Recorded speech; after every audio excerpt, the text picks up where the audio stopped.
You are good, and your mercy is forever. Hallelujah.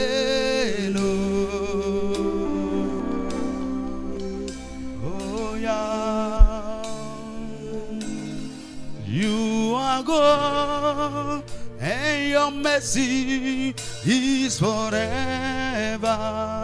Hallelujah.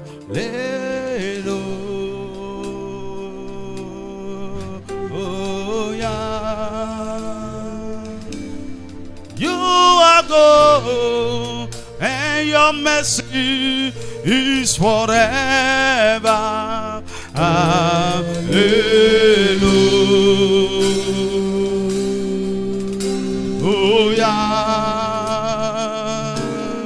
You are good, and your mercy is forever. Hallelujah. Ayabo sagada, rebra saga, rebro shaka, rebro saga. You are good, and your mercy is forever. Hallelujah.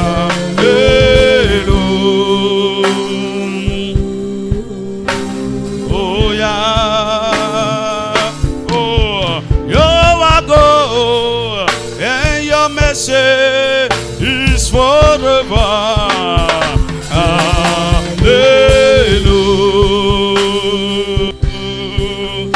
Oh yeah. Tu es bon, et ta miséricorde durera toujours.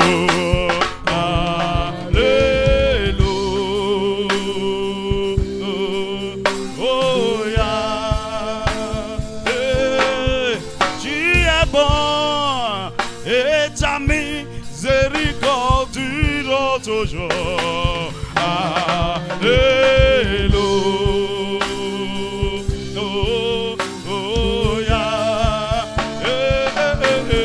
Tu es bon, et ta miséricorde durera toujours. Alléluia.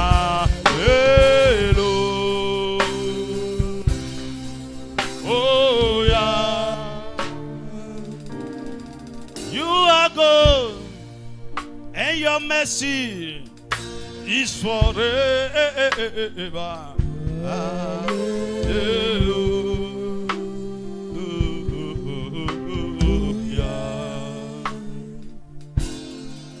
You are good, and your mercy is forever.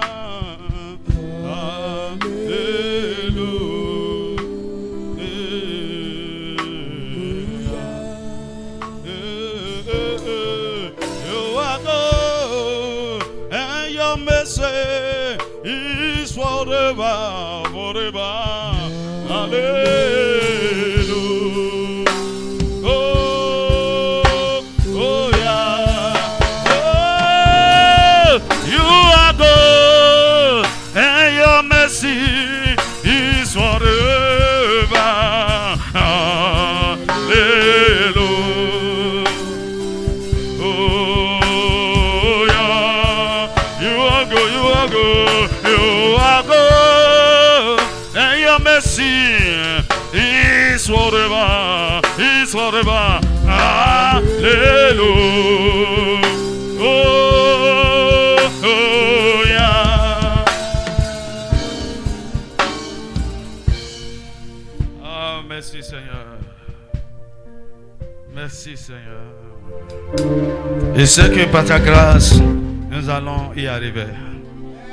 Tu nous as supportés pendant longtemps et tu nous supporteras un peu encore jusqu'à ce que, Père, nous commençons par réjouir ton cœur. Merci Seigneur. Merci Seigneur. Au nom de Jésus. Est-ce que tu peux acclamer le Seigneur?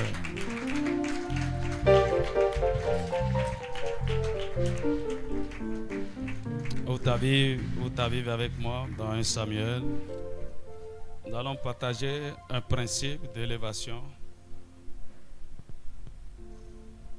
1 Samuel chapitre 16, versets 1 et 2 et versets 6 à 13.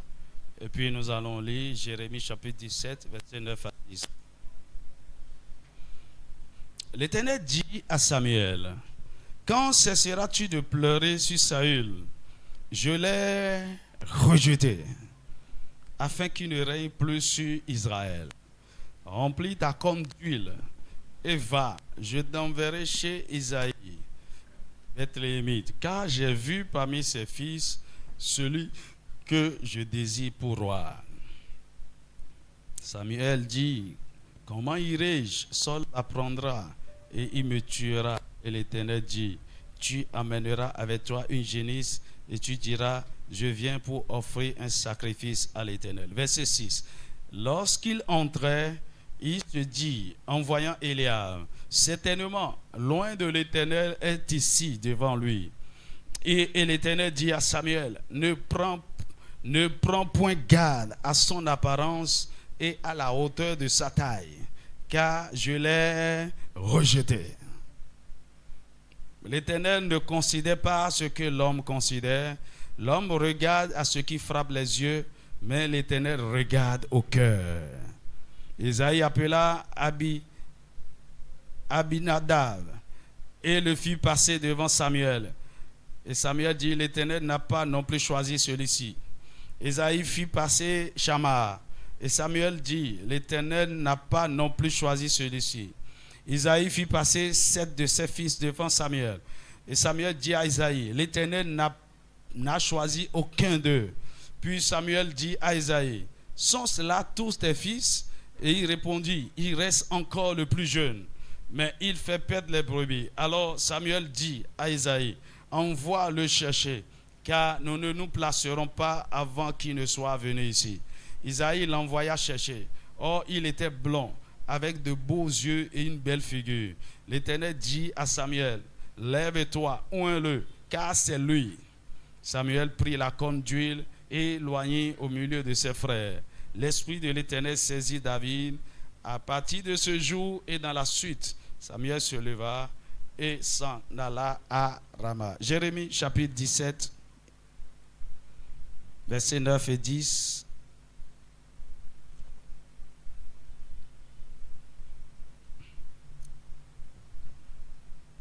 Jérémie 17, 9 et 10. Il dit: le cœur est tortueux par-dessus tout, et il est méchant. Qui peut le connaître?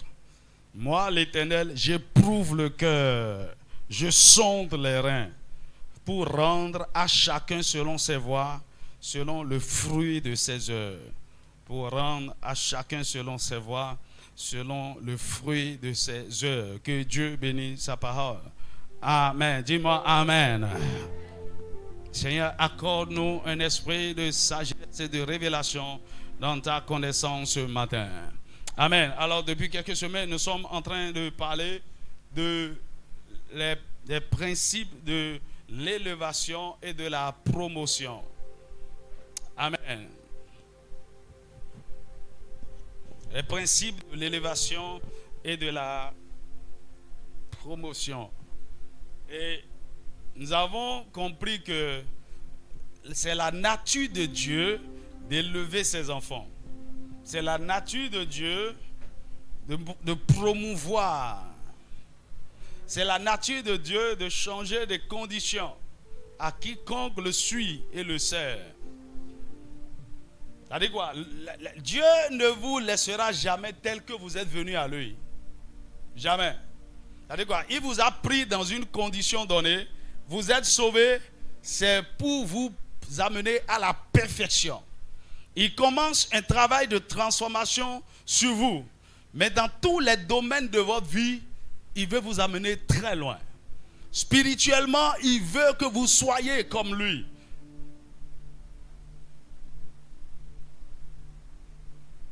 Émotionnellement, mentalement, il veut que vous soyez comme lui.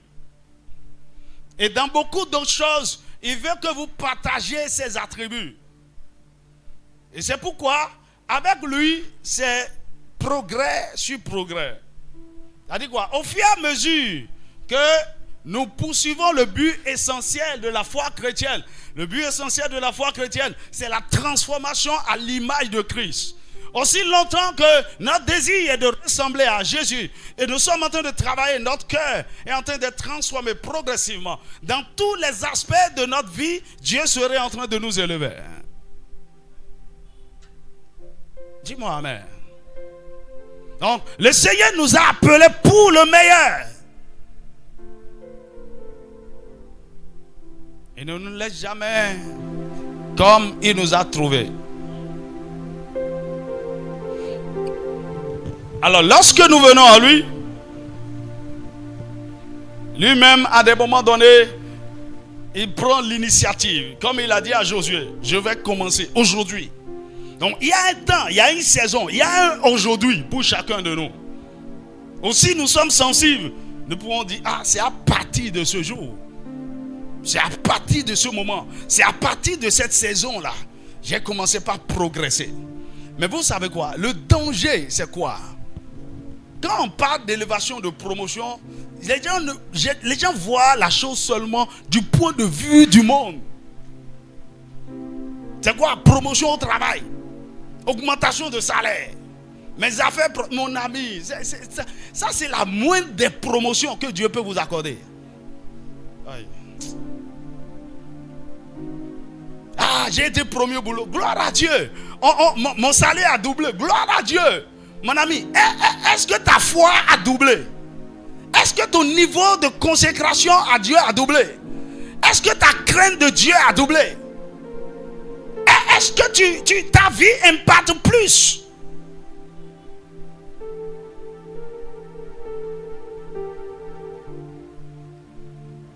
Tu vois, nous aimons trop les richesses injustes de ce monde et nous méprisons les vraies richesses que Dieu veut nous donner. Dis-moi amen. Mon ami, je ne méprise pas les choses matérielles. Et je vais vous choquer. Vous allez voir ce que cette église va devenir. Et il me l'a dit. Le moment viendra il m'a dit, si tu ne sais pas faire, les gens viendront ici pour me chercher à cause des choses matérielles. Parce que la saison viendra, la dimension viendra. Dès que tu viens sous la couverture de mon notion, financièrement c'est fini. Tu vas commencer à exposer. Mais ça va tromper beaucoup de gens. Il me l'a dit, cette mission.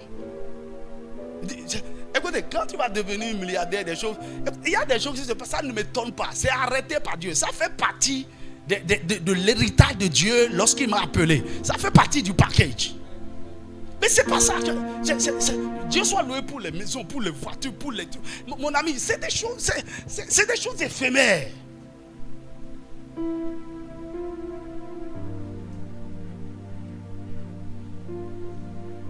Ne sois pas préoccupé par ça. Il y a des choses que Dieu veut nous confier. De vraies richesses. Et il cherche les gens qui peuvent porter cette dimension de sa gloire et être une source de bénédiction pour des multitudes. Et je l'ai dit d'ailleurs, quand vous avez vu pourquoi Dieu nous élève, ça n'a rien à voir avec nous premièrement. C'est pour sa gloire. Dis-moi amen. Mon ami, je vais t'amener à t'enlever de l'équation.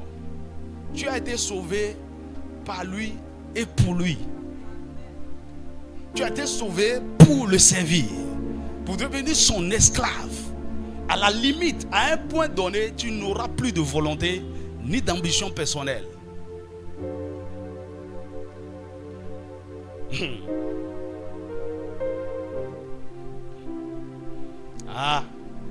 Non, on va devenir des robots. Si c'est ce que tu peux comprendre par ça, oui.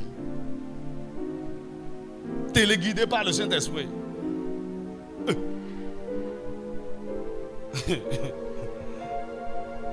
Alléluia. Et dans cette marche avec Dieu, dans la marche de l'élévation et de la promotion, il a mis en place des systèmes, des protocoles, des lois, des principes. Amen. Et je vous ai dit, tout commence par sa souveraineté. L'élévation, c'est Dieu qui décide. C'est pourquoi le premier principe de l'élévation, c'est la grâce de Dieu et la faveur. En réalité, on ne fait pratiquement rien pour ça. Il nous favorise, Dieu, il nous élève, il fait ce qu'il veut.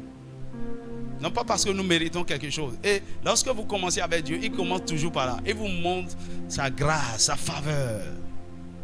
Mais vous ne devez pas vous asseoir là. Et vous ne devez pas croire que tout le temps ce serait comme ça. Et c'est ce que beaucoup de chrétiens croient. Mon ami, le moment viendra dans ta vie à faire de grâce. C'est fini. Tout ce que tu auras de Dieu, c'est sur les mérites. Tout ce que tu recevras de Dieu, ce serait les récompenses de ton obéissance. Dis-moi amen. Et la seule chose que Dieu continuera par faire par sa grâce, c'est sauver les hommes. L'église, je disais au choriste hier, l'église est entrée dans la maturité. Là où on a opéré hier, là, c'est fini. Le curriculum a changé. Dis-moi amen.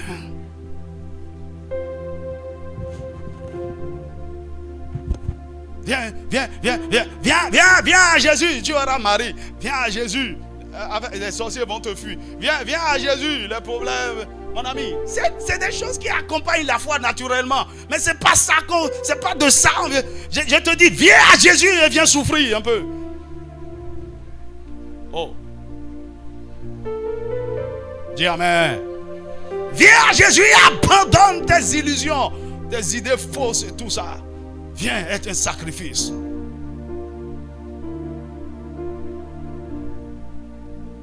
Tu as vu les musulmans, ces extrémistes qui s'embarquent dans le djihadisme, dans toutes sortes de trucs là. Qui t'a dit, on leur a promis quoi? Des belles maisons, des voitures, des nanas. Ils sont prêts, qui sont venus se sacrifier. Ils sont venus mourir. Ils ne cherchent plus les plaisirs de ce monde. Ils vivent dans le désert, privés de tout, croyant à Allah, défendant sa cause. Ils savent qu'au moins s'ils meurent pour lui, ils iront au paradis. Et là-bas, ils auront des femmes. Même si c'est de l'illusion. C'est ce qui fait que l'islam est puissante. Mon ami, j'aime trop les musulmans. Si on peut être un peu sérieux, vous allez voir comment l'église va devenir. De vrais fanatiques. On ne s'amuse pas avec le Allah. On ne parle pas mal de leur prophète. Très sérieux avec ce qu'ils sont en train de faire. Il veut prier, il s'en fout. Tu as amené ton argent, garde ton argent. Il est là pour prier. Il va dresser son tapis devant toi, fermer la boutique. Il était à Lomé la dernière fois. Il voulait acheter dans une boutique. Je croyais qu'il fermait. Et puis il fermait. J'ai dit, attendez. En fait, il voulait prier. Il m'a juste vendu le truc. Je suis sorti. Ils avaient déjà étalé. J'ai dit, regardez, c'est sérieux. Un enfant de Dieu. C'est l'heure de la prière. Dieu lui-même sait à quoi Emmanuel Bogoé.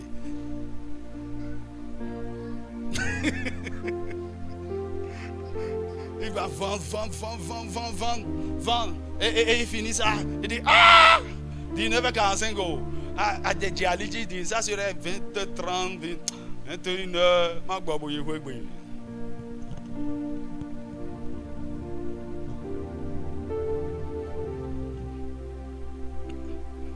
J'avais un ami musulman et je le fréquentais. Je l'étudiais beaucoup. Un jour, il m'a dit, regardez, il dit, ben, si tu étais musulman, tu serais tellement puissant. Il dit, pourquoi tu dis ça? Il dit, je te sais, toi tu es différent. Hein. Quand je regarde ton cœur, quand je regarde tes manières, si tu étais musulman. Et ma mère me dit, hé mon frère, si tu étais aussi chrétien.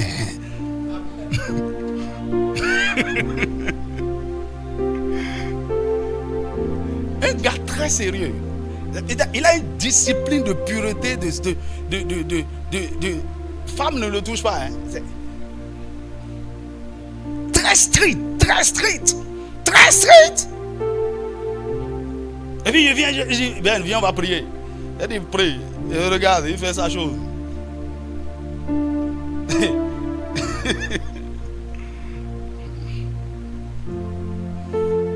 Alléluia. Donc, le Seigneur a mis en place son système, la grâce. Et après le principe de la grâce, je vous ai dit, il y a le principe du temps et de la saison favorable. Ça dit quoi? Il y a des choses, Dieu a préparé dans le temps, ça ne dépend pas de nous. Il suffit juste que nous discernons le temps et puis ce que Dieu a prévu, ça va arriver.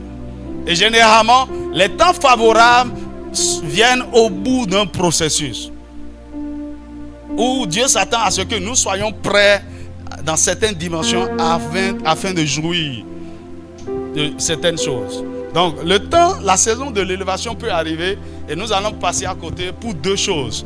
Premièrement, nous n'avons pas discerné la saison. On ne s'est pas positionné pour être élevé. Et deuxièmement, on n'était pas prêt. Dis-moi amen. Et aujourd'hui, je vais te parler du principe du cœur agréable à Dieu. Le principe du cœur agréable à Dieu. Vous savez, beaucoup de gens sont souvent étonnés de voir les genres de personnes que Dieu élève parfois, ou des genres de personnes que Dieu utilise à faire des exploits à travers le monde. Il y a très peu de gens utiles entre les mains de Dieu aujourd'hui. Il y a beaucoup de gens qui sont même serviteurs de Dieu et qui opèrent juste dans la dimension de la grâce de Dieu. Dis-moi amen. Mais il y a très peu, ok, qui sont vraiment utiles entre les mains de Dieu parce qu'ils ont payé le prix. Tu vois, il y a beaucoup qui sont juste au niveau de là. Les choses, ils n'ont rien. Tu vois, le fait de prier, d'exercer la foi, de prophétiser, d'avoir des révélations, de faire des délivrances, tout ça là, c'est l'école primaire de la foi. Et ça là, on opère dans cette dimension par la grâce. Dis-moi amen. Et quand quelqu'un opère dans cette dimension, il croit qu'il est déjà arrivé. Hein? Parce qu'il semble qu'il a du succès. Il y a de la foule qui accompagne. Ah, professeur, ah, délivrance, guérison, mon ami. Ces choses-là, ça ne me dit rien du tout. Je cherche quelque chose de glorieux, de puissant. En fait, avant-hier, il m'a montré. En fait, je croyais que l'onction égale puissance de Dieu. Et il m'a dit non. J'accorde l'onction pour amener les gens à la puissance. Il dit, mais c'est vrai, mais pourquoi je n'avais pas saisi la chose correctement? Il dit, l'onction vous consacre, vous éduque, vous discipline et vous conduit maintenant dans la puissance. Avoir la puissance. Jésus était oint après son baptême, mais l'onction l'a conduit dans le désert. Il est passé par des choses. Écoutez, la première des choses qui vous arrive, lorsque vous recevez l'onction, vous rentrez dans les déserts de la vie, dans les souffrances, dans les privations. Et si vous suivez vraiment Dieu, à la fin, vous allez sortir avec la puissance. Dis-moi amen. Bon, quand Jésus est sorti du désert, la Bible dit, sa renommée se répandit partout. Donc, lorsque la puissance commence par se manifester réellement, votre renommée commence par se répandre. Aussi longtemps que vous ne faites pas encore la publicité. Ça dit quoi? Ce que vous faites, le Saint-Esprit ne publie pas encore ça. Vous n'opérez pas encore dans la dimension de la puissance. Vous pouvez être dans n'importe quel trou. Quand vous êtes dans la dimension de la puissance, dans le désert, les gens vont vous suivre là-bas. Le reste c'est l'onction. L'onction c'est fact. Je dis waouh, power. C'est pas power. L'onction c'est l'influence du Saint-Esprit qui conduit. Ça peut faire tomber, ça peut délivrer, chasser mon ami, mais ce n'est pas encore ça. Mais tu sais ce que la puissance de Dieu peut faire? Dis à ton matin, on cherche la puissance. Et c'est les choses que nous cherchons, mon ami. Je te dis, mercredi, il a commencé jeune. Je ne m'arrête pas. Et tous les sorciers qui entendent ma voix, qui veulent m'empêcher là, au solo midi. Écoute, l'ennemi a fait une chose. Et c'est pourquoi ils m'ont empoisonné, ils attaquent ma santé tout le temps. C'est pour m'empêcher d'être très consacré. Ils savent que je suis très sérieux. Si je veux faire quelque chose, je veux chercher Dieu, je le cherche.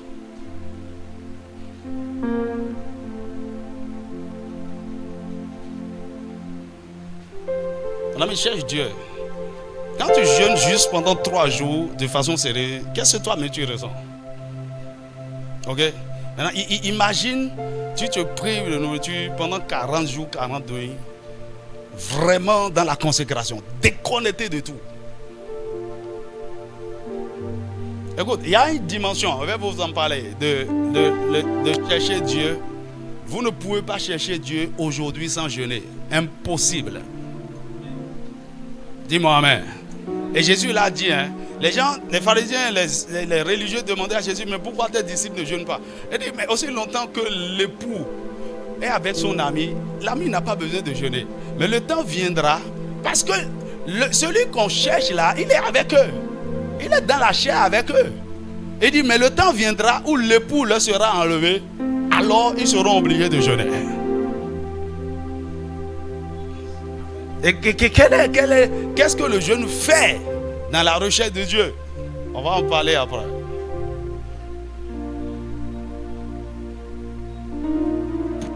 Dis-moi amen.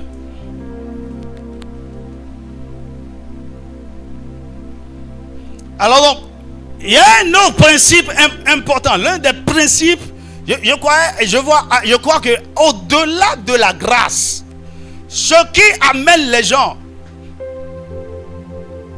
à être très utile entre les mains de Dieu, c'est l'état de leur cœur.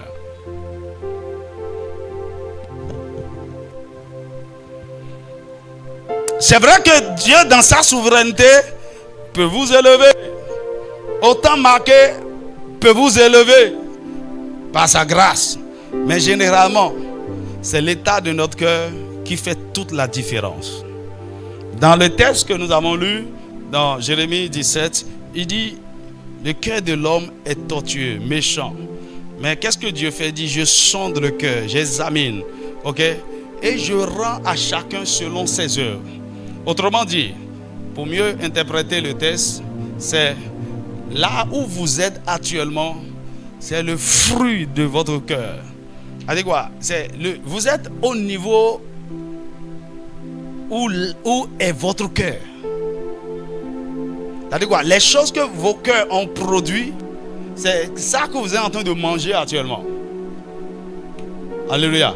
Il dit: et je rends à chacun selon ses œuvres, en fonction de ce qui est dans son cœur. Et Dieu ne peut pas vous élever au-delà de la dimension ou de l'état de votre cœur. C'est l'état de notre cœur devant Dieu qui détermine notre élévation ou notre abaissement. Que ce soit dans la vie en général ou dans nos vocations. Par exemple, Dieu a dit: j'ai rejeté Saül et j'ai trouvé quelqu'un selon mon cœur pour le remplacer. Pourquoi Dieu a rejeté Saül? Saül a été rejeté, destitué en tant que roi, parce que son cœur n'était plus agréable à Dieu. Enfin, son cœur n'avait été jamais agréable à Dieu. En réalité, Saül a été élevé à la dignité de roi par la grâce. Dis-moi amen. Non pas par le mérite. Mais Dieu s'attendait que après l'élévation par la grâce, il puisse ajuster son cœur. Amen. Mais il a échoué à ça. Ça veut dire quoi? Beaucoup peuvent être élevés par la grâce, mais l'état de leur cœur peut le faire chuter. Dieu fait ça. Il y a beaucoup de gens qui sont élevés juste par la grâce. Ils jouissent de la grâce. Ils peuvent rester là pendant longtemps, mais aussi longtemps que leur cœur ne suit pas le mouvement. Ils vont finir par tomber. Dis-moi amen. Saül était un roi rebelle. Quand vous lisez 1 Samuel chapitre 13, verset 13 à 14, et chapitre 15, verset 10 à 35, vous allez voir que l'une des choses qui caractérise le cœur de Saül, c'est la rébellion et la désobéissance. C'est-à-dire quoi? Quand Dieu lui dit quelque chose, il fait toujours le contraire. Samuel lui a donné instruction: attends-moi, avant d'attaquer les Philistins, attends que je n'arrive et je vais offrir le sacrifice. Il lui a même dit, attends 7 jours. Il a attendu le 7e jour. Au lieu d'attendre jusqu'au soir du 7e jour, lui-même s'est levé et dit, bon, on dirait que Samuel là, il nous a oubliés. Hein. Moi-même, je vais offrir le sacrifice parce que... Et Samuel dit, mais qu'est-ce que tu as fait? Il t'a dit d'attendre. Tu vois que c'est fini? C'est un rebelle. Il lui dit maintenant, Saül, tu vas attaquer les Amalécites. Tu vas les détruire totalement. Il dit oui. Et Dieu lui a livré les Amalécites. Il dit, tu vas dévouer tout le peuple interdit. Tu as dit quoi? Tu tues tout. Les animaux, les bêtes, mais pendant qu'on tuait, Saül a vu les bœufs, les troupeaux de bœufs, de chèvres. On ne peut pas détruire tout ça là. Il dit non, gardez les bœufs, gardez-les. On t'a dit de tout détruire. Ils ont pris un grand butin. Ça, c'est l'état du cœur d'un homme. Et quand Samuel est venu, il dit, qu'est-ce que tu as fait? C'est ce que Dieu a dit. J'entends le mugissement des animaux. Il dit, oh ouais. Il dit, c'est le peuple qui a décidé de mettre ça à part pour offrir des sacrifices à l'Éternel. Ça, c'est le cœur. Il dit, ah bon? Donc, l'obéissance, les sacrifices vaut mieux que l'obéissance. C'est le contraire. Hein? L'obéissance vaut mieux que le sacrifice. Tu ne fais pas ce que Dieu a dit, mais tu as raisonné, tu as calculé, et c'est toi qui as décidé maintenant de faire les choses d'une certaine manière. Pourquoi? C'est le cœur, c'est l'état du cœur. Et il y a des gens, ils vont tomber dans ces pièges. Ils font ces choses-là régulièrement, encore et encore, encore et encore. Ils demandent pardon aujourd'hui par rapport à ça. Demain, ils vont encore faire. Pourquoi? Le cœur n'est pas encore délivré. Et donc, c'est à cause de ça que Saül, Dieu a dit non, je ne peux pas continuer avec quelqu'un comme ça. Inconstant, indiscipliné, infidèle, déloyal, qui ne peut pas se soumettre. Tu es rejeté. Il dit bon, maintenant j'ai trouvé un homme qui est meilleur. Un homme selon mon cœur. Un homme selon mon cœur. Mais comment Dieu a trouvé cet homme? Il a regardé en Israël. Il a regardé. Il a vu. Il est rentré dans la maison d'Isaïe. Il a vu, oh, c'est chez ce Bethléemite de la tribu de Juda que je vais trouver mon roi. Il a dit, il a prié, il a appelé Samuel. Pendant que Dieu a dit à Samuel, je rejette Saül, il ne sera plus roi. Samuel était toujours devant Dieu en train de plaider. Seigneur, fais pitié, miséricorde. Mon ami, les gens ne comprennent pas que Dieu peut fermer la saison de la grâce et c'est fini. Hein. Ils ne croient pas. Samuel, Dieu lui dit, jusqu'à quand? J'ai dit, je l'ai rejeté, il n'y a plus, il ne revient pas sur ça. Il est rejeté pour toujours. Comment? À cause du cœur.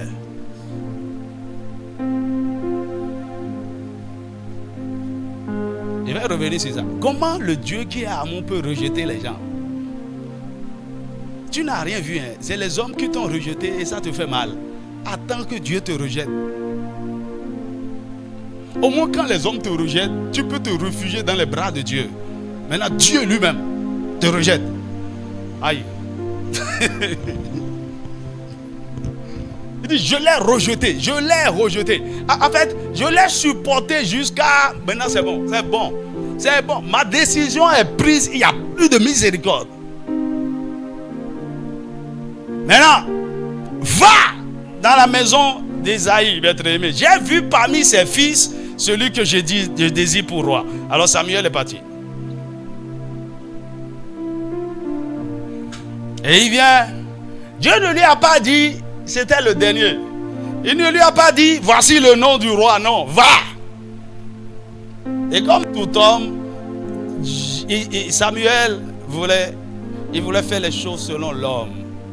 Et quand il a vu le premier fils, Eliab, sa stature physique, sa beauté, son élégance, et toute sa taille, un homme de guerre, il était déjà dans l'armée avec son frère Abinadab, avec Shammar. Et quand Samuel lui dit, hey, voici, le roi est devant moi. Je n'ai même pas besoin de dire non. Ne prends pas garde, ne fais pas attention à son apparence, à sa taille, car je l'ai rejeté. qu'est-ce qui se passe en ce moment? L'heure de la promotion a sonné dans la maison d'Isaïe.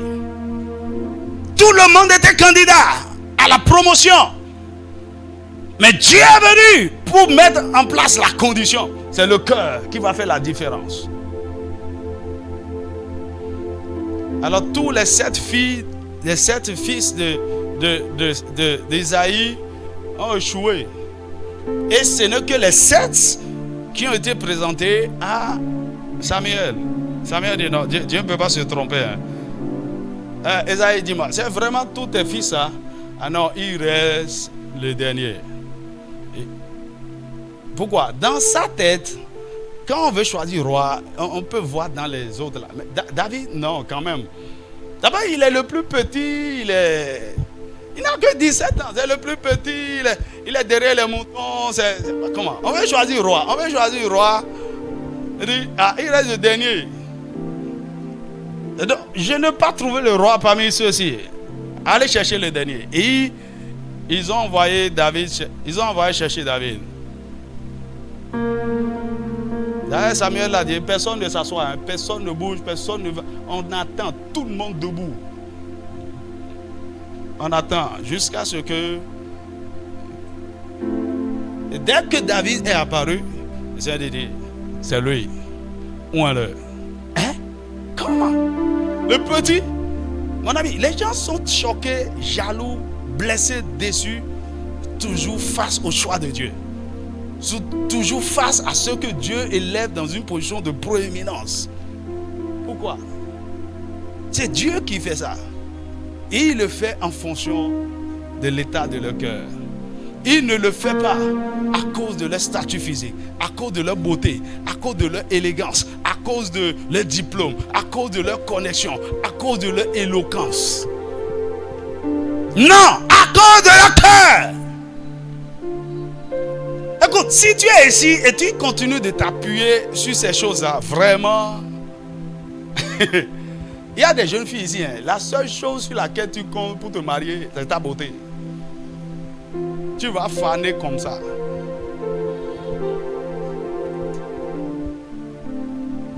Mais tu ne sais pas que c'est le cœur la chose. Et puis, on dit quand on veut venir choisir une femme, les plus belles savent que, bon, elles sont favorites, quoi. Avec leur arrogance, stupidité, elles sont étonnées de voir que c'est celle-là. Non, c'est le cœur qu'on choisit. Dis avec moi le cœur. Le cœur agréable à Dieu.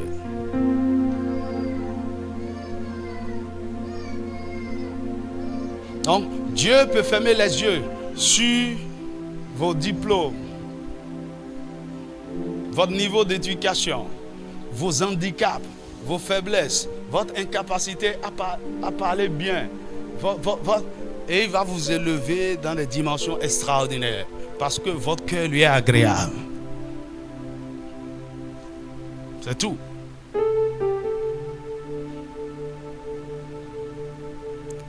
Quand tu comptes sur ces choses, j'ai des diplômes, je suis intelligent, avec ce que j'ai soumis, avec... Non. Le cœur. Avec quel cœur tu as même soumis ça?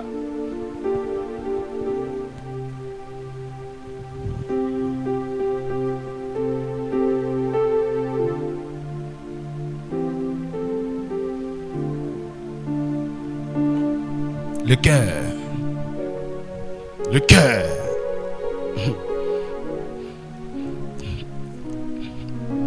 Alors écoutez ceci. La grâce peut vous élever, mais l'état de votre cœur peut vous ramener là où vous méritez. Et c'est ce que Dieu a fait avec Nebuchadnezzar. Ce qui a rabaissé Nebuchadnezzar, c'est l'orgueil. La grâce de Dieu l'a élevé, mais il est un homme orgueilleux. Mon ami, faites attention à l'orgueil. Surtout au niveau du cœur, le plus grand péché qui disqualifie les gens devant Dieu, c'est l'orgueil, c'est la suffisance, c'est votre fierté, c'est votre arrogance. Dieu ne supporte pas ça. Il dit, je fais grâce aux humbles, mais je résiste aux orgueils. Dieu lui-même devient votre ennemi. ne compte que sur toi. Tu es fier, tu es intelligent, tu es ceci, tu es ça. Mon ami, même si par erreur Dieu t'avait élevé, il va te précipiter.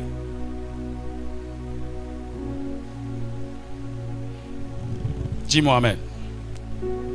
Bien-aimé, c'est à cause des dispositions de nos cœurs que nous pensons, nous parlons et nous agissons d'une certaine manière. Et c'est ce que la Bible appelle les fruits de nos cœurs, les œuvres de nos cœurs. Pourquoi je parle comme ça? Pourquoi je pense comme ça? Pourquoi j'ai cette attitude? Pourquoi j'ai ce comportement? Pourquoi moi je fais les choses? C'est à cause de l'état de votre cœur. Et aussi longtemps que l'état de votre cœur n'a pas changé, vous ne pouvez pas changer votre façon de penser, votre façon de parler, votre façon d'agir. Une fois, j'étais entré à la maison et puis mon époux me disait: ah, telle soeur m'a dit tel. J'ai dit: c'est pas vrai. Dis-moi que c'est pas vrai. C'est sorti de sa bouche. Ça là. Ça veut dire quoi? C'est l'état du cœur. C'est le niveau de maturité. Dis-moi amen. Mon ami, ça va vous tromper toujours. Vous pouvez faire semblant comme vous voulez. Votre cœur, ça va vous trahir. Parce que c'est vrai, c'est vous ça. Vous pouvez faire semblant, être hypocrite. Votre cœur va vous trahir. Dans les conditions de pression, votre cœur va vous trahir. Ce que vous êtes réellement, ça va se manifester. Vous allez agir toujours dans cette dimension. Luc chapitre 6, verset 45.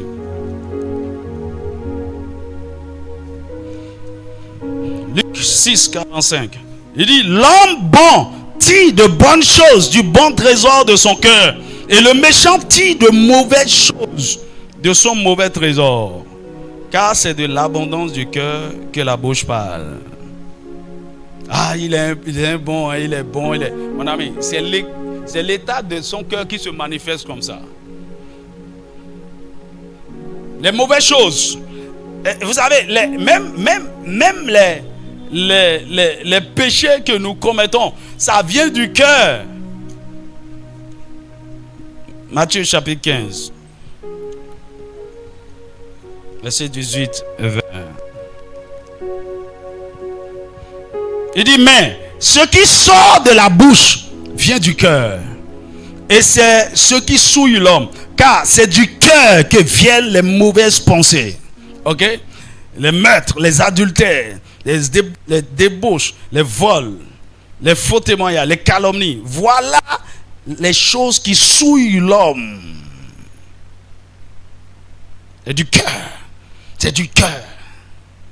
Maintenant écoute, ce n'est pas parce que tu as reçu le Seigneur que ton cœur a déjà changé. Non. Il faut un travail sérieux pour changer ton cœur. Ce n'est pas quelque chose de systématique et d'automatique. Est-ce que tu me suis?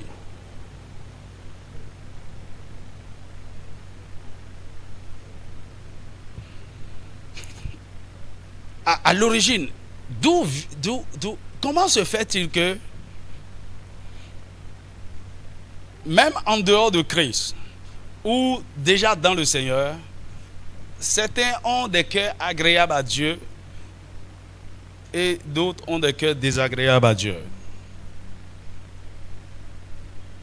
On peut dire que celui-ci a un bon cœur, mais celle-là a un cœur mauvais. Alors, est-ce qu'on décide d'avoir un cœur bon ou un cœur mauvais?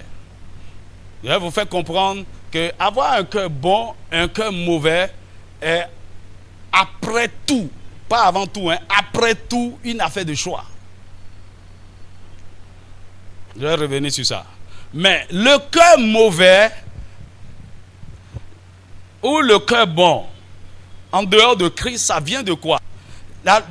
Il faut savoir que lorsque la personne n'est pas encore sauvée, lorsque la personne n'a pas encore le Saint-Esprit, lorsque la personne n'est pas encore soumise au leadership, à l'autorité et à l'administration du Saint-Esprit, peu importe tout ce que vous voyez de bon dans la personne, c'est bon pour les hommes, mais devant Dieu, ce n'est pas bon, ce n'est rien du tout. Hello. Tout ce que vous faites de bon en dehors du Saint-Esprit, la Bible dit ça semble mauvais. Ok. Maintenant, comment le cœur mauvais est venu? Le cœur mauvais, c'est d'abord le fruit, le produit de la perversion du péché originel.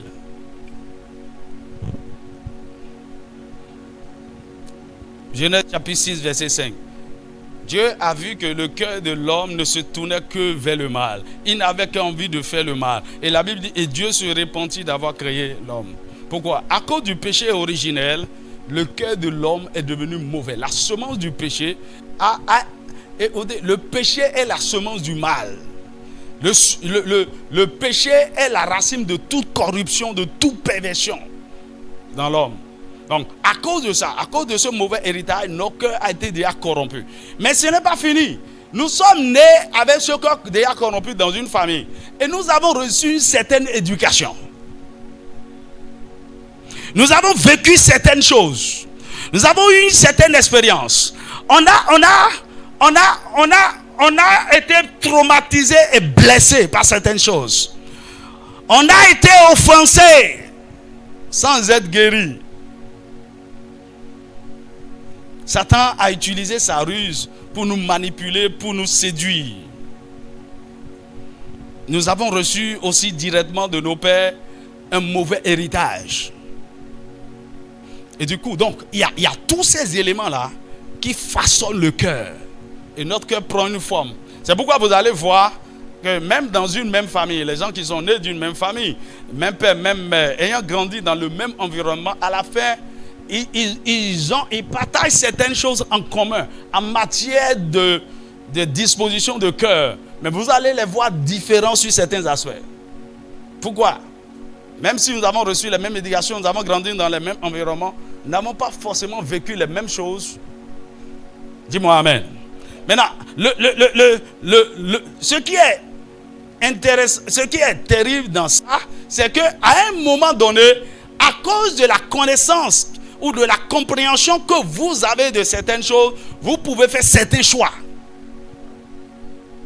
Et ces mauvais choix peuvent vous conduire à détruire encore votre cœur. Par exemple, à cause de certaines choses que vous avez vécues, ou bien de l'éducation que vous avez reçue, vous allez faire le choix d'être autosuffisant, de ne faire confiance en personne, de vous débrouiller tout seul dans la vie. À cause de certaines choses que vous avez vécues, vous avez décidé que désormais c'est œil pour œil, dent pour dent. Vous avez décidé que vous ne donnez pas quelque chose, vous ne faites pas faveur à quelqu'un parce que la vie ne vous a pas fait de faveur. Chacun mérite ce qu'il a. Dis-moi amen. Ou bien parce que tu as connu certaines déceptions. Ok? Il y a des femmes qui ont résolu de ne jamais se soumettre à un homme. En tout cas, à aucune figure d'autorité. C'est un choix. Et à partir de ce choix, ils prennent des dispositions pour l'assumer. Et tout ça, ça conditionne le cœur d'une certaine manière.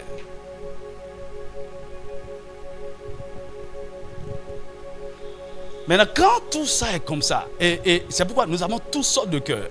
Il y a des gens, les gens qui ont la malice dans le cœur. Vous savez ce qu'on appelle la malice? La malice a pour fond d'abord l'hypocrisie. Et la malice, c'est quoi? Je suis en train de rire avec toi, mais en réalité, je suis en train de planifier le mal comme toi. La malice, c'est quoi? Je t'ai offensé et tu es venu... Bien, tu m'as offensé et tu es venu me demander pardon. Je dis non, j'étais déjà pardonné. Mais en fait, je n'ai pas pardonné, mais j'attends le moment opportun pour lui rendre le coup. Je suis en train de rire avec toi, mais je sais que là où on est en train de rire, en train de boire, en train de manger là, tu es en train de manger, de boire mon poison. Il y a des cœurs comme ça. Il y a des cœurs envieux, des cœurs jaloux. Il ne sait pas pourquoi il est toujours envieux et jaloux de ce que les autres ont.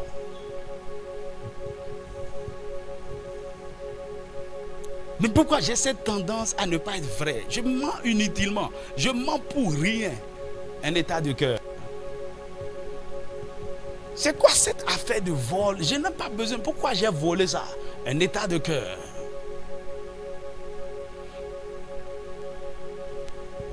Pourquoi je ne suis jamais content de voir les gens élevés, les gens bénis par Dieu? Un état de cœur. Pourquoi j'ai du mal à aimer? Pourquoi j'ai du mal à recevoir l'amour?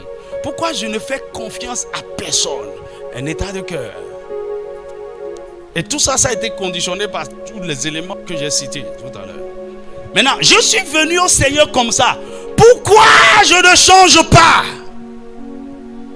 C'est avant tout une affaire de choix. Écoutez, il y a des gens qui ont choisi de ne pas changer. Il y a quelqu'un qui est venu me voir une fois, il dit, je sais quel est mon problème. Il dit, Dieu m'a parlé, Dieu m'a dit, c'est mon cœur. Si je peux changer mon cœur, c'est fini. Est-ce que la personne a changé? Non. Je ne suis pas sûr. Pourquoi? C'est un choix. C'est un choix. Tu vois, c'est comme tu vas chez le médecin et on te diagnostique le mal. On dit, votre problème là, c'est tel. Il dit, Dieu soit loué, merci pour le diagnostic. Est-ce qu'il y a un traitement pour ça? Oui. D'accord. Docteur, je reviens. Et tu n'es jamais reparti. C'est un choix. Le problème c'est quoi? Pourquoi mon cœur est comme ça? Seigneur, je veux changer. Est-ce qu'il y a le remède pour le changement? Oui. Est-ce qu'il y a Dieu a pourvu à tout ce qu'il faut pour que notre cœur soit transformé? Oui. Mais pourquoi toi tu n'es pas changé? C'est un choix. D'abord, il faut reconnaître que vous êtes malade et aller chercher de l'aide. À un moment donné, les histoires de cœur ont besoin d'aide. Tu sais que je suis spécialiste en gestion de traumatisme, de blessures du cœur. Tu sais ça? Beaucoup de gens ont des problèmes de cœur. Ils ne sont jamais venus me voir. En fait, ils veulent que c'est toi qui les cherches, qui les invite, qui leur dise. Il y a quelqu'un qui m'a dit comme ça. Il dit, parce que tu sais que je suis comme ça. Pourquoi tu n'as pas cherché? C'est moi qui suis malade. Il y a des gens qui accusent le pasteur. Que pourquoi tu n'as pas? Tu dois me chercher, tu dois venir me voir, tu dois t'asseoir et voilà, et me montrer. Mon ami, j'ai déjà quitté cette classe. C'est le malade qui va vers le médecin et lui expose sa situation et est prêt à recevoir le traitement. Les gens ne sont pas prêts. Ils veulent. Écoutez, il y a même des gens qui croient que le jour où ils vont pardonner certaines personnes, ils leur ont fait trop de cadeaux. Que c'est trop facile. Non, et je vais le pardonner comme ça. Non, c'est trop facile. C'est trop. Je préfère ne pas pardonner. Parce que au moins, cette colère-là, ça me nourrit, ça me fait du bien. Ah bon?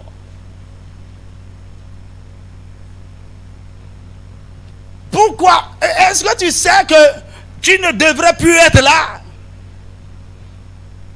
Que tu es en train de manger les fruits de ton cœur? Et tu pleures. Pourquoi ma vie est comme ça? Dieu te regarde. Maintenant, ce qui est terrible dedans, c'est quoi? Dieu te donne l'opportunité. Il te présente l'état de ton cœur. Il t'envoie de l'aide. Il te donne plusieurs opportunités pour changer. Il dit, voici mon serviteur. Il va, non seulement, c'est pas que j'ai la connaissance dans le domaine, le Seigneur m'a accordé la grâce dans ça. Si c'est affaire de cœur et tu viens, je prie, tu vas voir.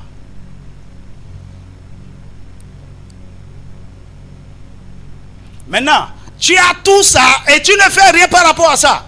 Qu'est-ce que Dieu fait? À un moment donné, je te dis de changer, tu ne veux pas changer. Je te dis de changer, tu ne veux pas changer.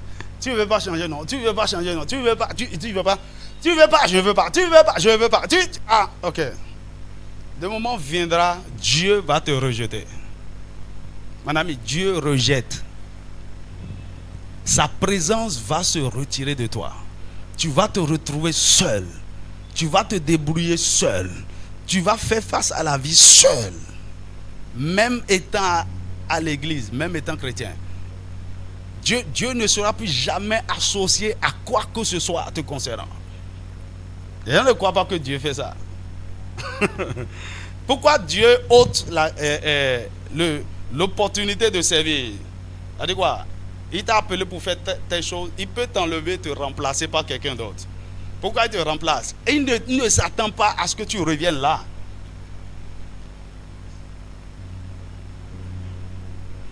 Comment le Dieu d'amour peut rejeter? Il rejette. Pourquoi? À cause du cœur. Non pas à cause de tes péchés, hein, à cause de ton cœur que tu as refusé de le laisser transformer.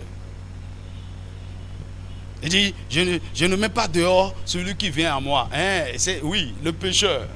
Mais son enfant qui est déjà à lui et qui ne veut pas être transformé, il le met dehors. Madame, faites attention. L'état de vos cœurs peut vous tromper. Et il va vous disqualifier de tout ce qui est bonne chose. Ce n'est pas que vous n'êtes plus son enfant. Hein. Ce n'est pas que vous êtes son enfant, vous êtes là.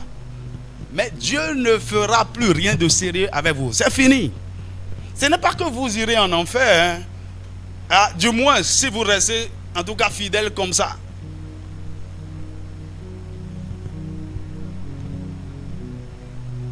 Aide-moi à demander à ton voisin, quel est l'état de ton cœur, mon ami? Dieu rejette les cœurs qui lui sont désagréables. Et il élève les cœurs qui lui sont agréables. C'est pourquoi il dit dans Proverbes chapitre 4, verset 23, garde ton cœur plus que toute autre chose, car de lui viennent les sources de la vie. Écoute bien, hein? Garde ton cœur plus que toute autre chose. Ça c'est Louis II, version Semeur. Il dit pas dessus tout, veille soigneusement sur ton cœur, car il est à la source de tout ce qui fait ta vie.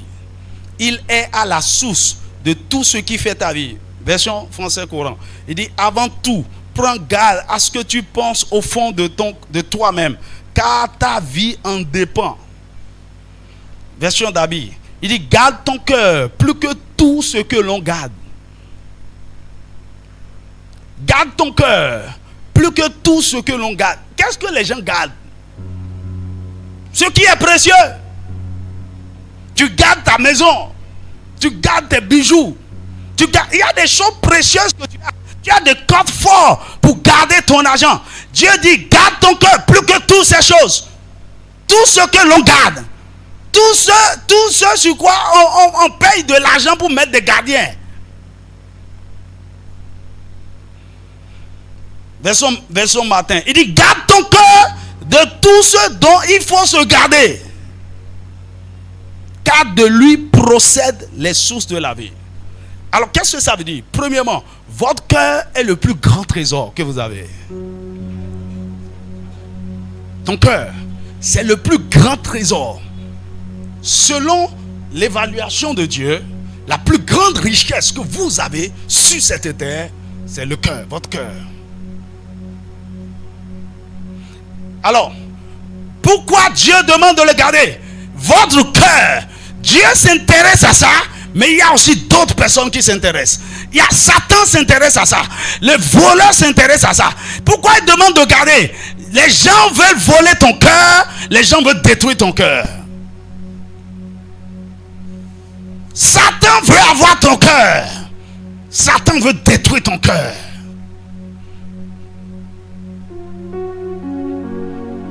Pourquoi garder le cœur?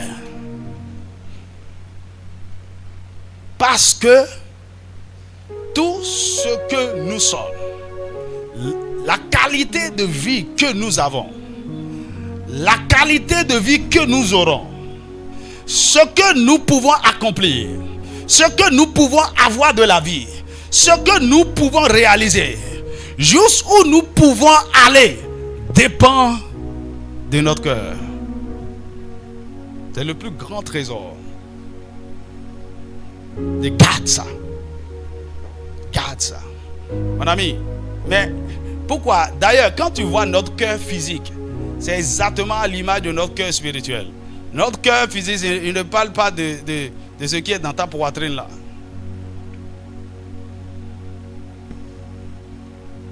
Mais tu vois comment c'est protégé. C'est caché au fond là-bas. Et Dieu a mis la cage thoracique autour de ça. Avant que quelque chose n'aille toucher ton corps, le traumatisme est trop violent. C'est protégé. Quand ça s'arrête, c'est fini. Quand c'est endommagé, tout le reste est endommagé. Votre cœur peut s'arrêter et vous pouvez continuer par vivre pendant un bon moment. Mais en réalité, il n'y a plus vraiment de vie. Votre vie devient artificielle. Parce que ce qui alimente tout, c'est le cœur. C'est lui qui envoie. C'est de lui que viennent les sources de la vie. C'est quoi? C'est le sang qui quitte votre cœur, qui alimente tous les organes, tous les autres systèmes. Est-ce que vous me suivez? Le cerveau, les reins, les poumons, le cœur les alimente. Lorsque le cœur s'arrête, tout le reste s'arrête.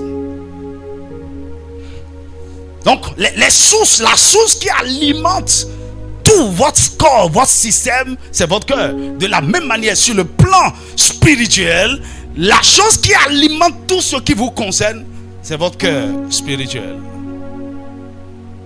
Est-ce que tu me suis? Alors, quand tu vas à l'hôpital, quand on dit on va vérifier les signes vitaux, il y a deux choses qu'on vérifie et ces deux-là sont liées au cœur. Ok? On va prendre ta tension artérielle, on va vérifier ton pouls. Ton pouls, c'est le voir est-ce que ton cœur bat bien. Quel est le rythme? C'est accéléré, c'est lent, c'est comment? Parce que c'est ça le moteur qui gère. Beaucoup de gens croient que c'est le centre de notre vie, c'est le système nerveux central, c'est-à-dire le cerveau et la moelle épinière. Oui, non, mais c'est le cœur qui alimente ça d'abord. Est-ce que quelqu'un me suit? Donc garde ça, c'est cher. Maintenant, quand la Bible dit garde, il n'a pas dit lorsque le cœur est déjà malade, est déjà traumatisé, est déjà blessé, il faut le garder comme ça. Non. Lorsque le cœur est malade, traumatisé, a déjà reçu des coups, Satan a déjà eu assez à ça, il a planté des choses dedans, il vous a déformé, vous fonctionnez mal, le cœur bat mal, la respiration est mal, la circulation de la vie en vous est mal. Vous devez traiter ça d'abord. Et quand ça aura été traité, maintenant préservez ça. Ne laissez. À un moment donné, on n'était pas capable de garder le cœur. On n'a pas les moyens. On était encore enfant. On était même depuis le sein de notre mère. On était vulnérable. Et Satan a planté des choses en nous. Il nous a modifiés et tout. Mais à un moment donné, alors que le Seigneur nous aide et à être guéris, et dans le processus de la guérison, nous devons faire attention à garder notre cœur. Et comment je garde mon cœur? Je fais attention à ce que j'entends des hommes. Je fais attention à ce que je vois des hommes. Je fais attention à comment, surtout, je gère les offenses. Je ne laisse pas les choses de l'extérieur venir affecter le cœur. Le diable essaiera toujours de détruire mon cœur. Mais moi, je fais attention. Il trouvera toujours des moyens pour attaquer mon cœur, pour voler mon cœur, pour détourner mon cœur. Parce que c'est le plus grand trésor. Mais moi, je ne le lui permets pas. Alors, si tu payes cher pour garder, peut-être c'est ta boutique. En réalité, si on évalue tout ce qui est dedans, ça ne fait même pas 5 millions. Mais c'est tellement cher pour toi, tu as payé gardien et tu as mis ça là. Mon ami, quel sacrifice tu fais pour garder ton cœur? Ça veut dire quoi? Garder son cœur vous demande forcément un prix à payer. On n'est pas prêt à payer le prix. Garder le cœur, mon cœur, c'est de le maintenir en bonne santé. C'est de le nourrir constamment. C'est de prendre soin de lui. Mon cœur, c'est la chose la plus importante. C'est pourquoi tous les jours, je prie. Tous les jours, je lis la parole. Je médite la parole. Mon cœur est alimenté. Et quand mon cœur est en bonne santé, il répand maintenant la vie partout. Il dit de lui viennent la source de la vie. Il dit de lui viennent précède tout ce qui contribue à la vie. Donc ça dit quoi? La bonne santé de ton mariage, de ta carrière, de ton ministère, de tes finances, de tes enfants, de tout, ça vient du cœur. Dès que ton cœur est donc malade, tout le reste est affecté. Dès que la vie, ou bien ce qui procède de ton cœur n'est plus la vie pure, ou ça devient de l'amertume, du ressentiment, de la haine, du non-pardon, je suis en train de polluer tout autour de moi. C'est pourquoi la Bible dit de garder leur cœur de toute amertume pour que les gens ne soient pas affectés. Le problème, quand ton cœur est malade, tu crois que c'est ton problème. Hein? Tu affectes beaucoup de gens autour de toi. Tu détruis non seulement ta vie, mais la vie de beaucoup de gens autour de toi.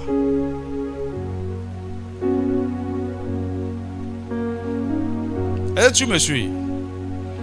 Alors, parce que ton cœur est le trésor le plus précieux, Satan cherche ça. Il veut aussi s'en accaparer. Il veut que tu lui consacres ce cœur, que tu lui donnes ce cœur.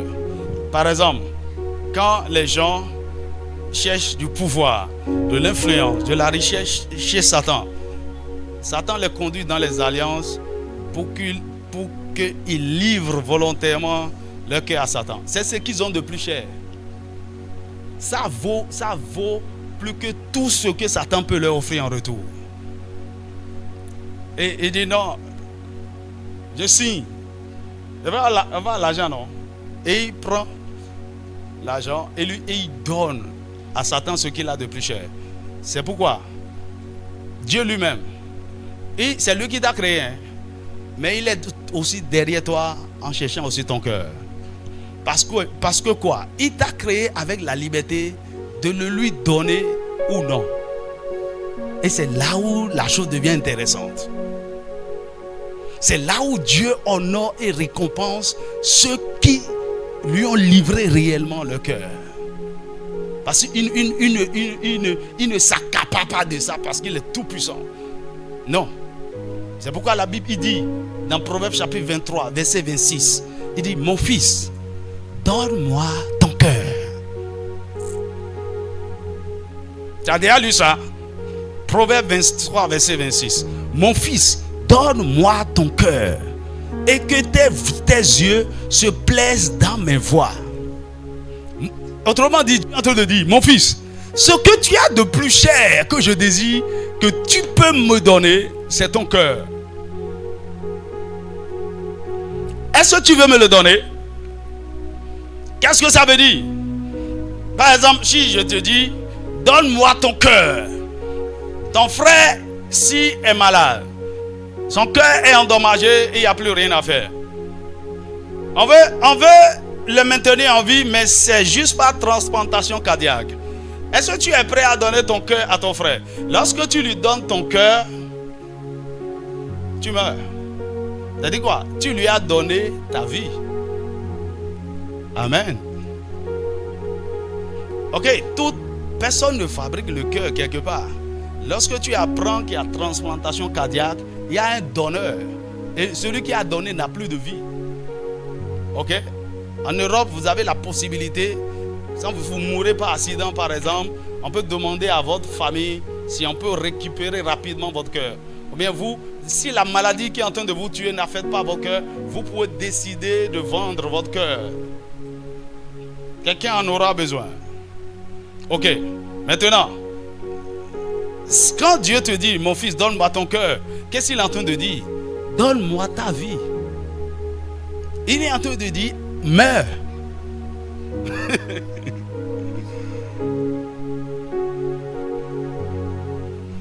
Il est en train de dire, à partir d'aujourd'hui, ne vis plus. Maintenant, je vais corriger quelque chose. Il faut que ce soit clair pour toi. Et ne répète plus ça. En réalité, lorsqu'un pécheur vient à Jésus, il ne donne pas sa vie à Jésus. C'est quelque chose de mauvais. Le truc, ça me dérangé mon esprit à partir d'un certain temps. Et Saint-Esprit a clarifié les choses. C'est vrai. Le pécheur, tu as quoi à donner à il ne te demande pas ça. Tu es mort déjà, mort au péché, mort dans le monde, condamné. Donc là, tu n'as pas de vie à donner à Jésus. Ok? Mais tu as besoin de recevoir la vie que Jésus donne. Donc accepte Jésus. Accepte la vie que Jésus donne. Et maintenant vis. Maintenant que tu es en vie, maintenant donne. C'est clair? Maintenant que tu es en vie, ok. Maintenant tu peux donner à celui qui est l'auteur. Maintenant quand tu donnes, tu meurs. Et désormais, ce n'est plus toi qui vis. Lui, il vit sa vie. T'as dit quoi? Lorsque tu donnes, c'est une sorte d'échange de cœur. C'est désormais, tu vis selon le cœur de Dieu. De façon artificielle.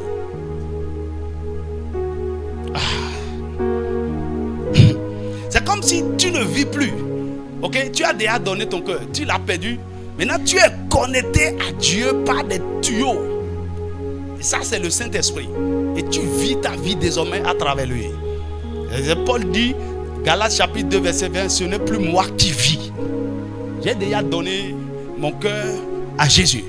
C'est le Christ vivant qui vit et qui reproduit sa vie en moi. Mon cœur est là, ce n'est plus...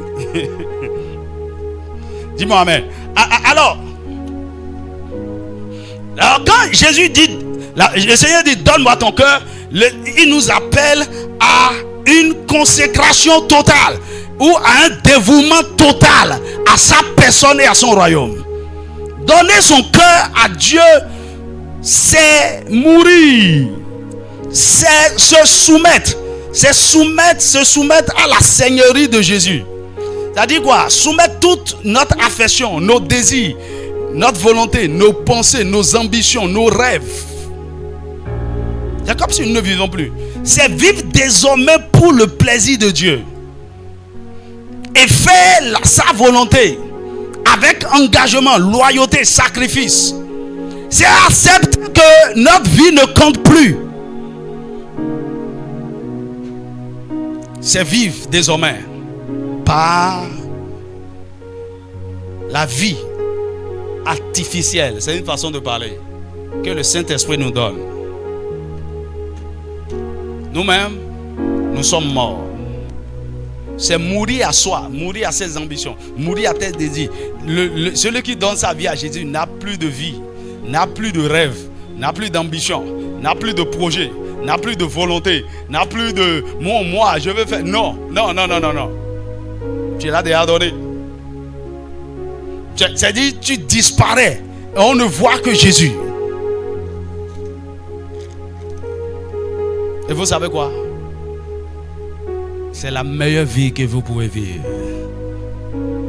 Les gens croient que là, Dieu veut les piéger. Et que Dieu veut les priver. Il veut les priver et je n'ai plus de vie. Quelle vie de telle vie tu parlais? C'est là même que la vraie vie veut commencer. Tu parles de bonheur, de satisfaction, de plaisir. C'est là que ça commence. lorsque tu lui as abandonné tout. Et il y a très peu de gens qui arrivent là. Le reste, c'est des hypocrites. Entre tes mains, j'abandonne. Quand tu es venu, tu n'as même pas donné offrande. Tout ce que j'appelle le mien. Hein? Et tu lui as dit que tu n'as pas le temps. Hein? Que lui, quand on ne fait pas trop attention, il commence à abuser des gens.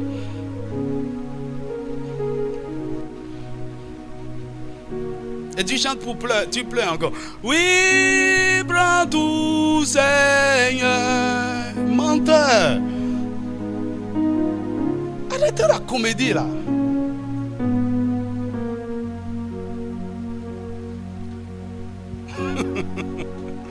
Il y a des domaines, tu as interdit à Dieu de rentrer. Tu lui as carrément dit, si tu viens, reste sur la cour. Il ne faut même pas rentrer dans mon salon. Mon enfant, oui.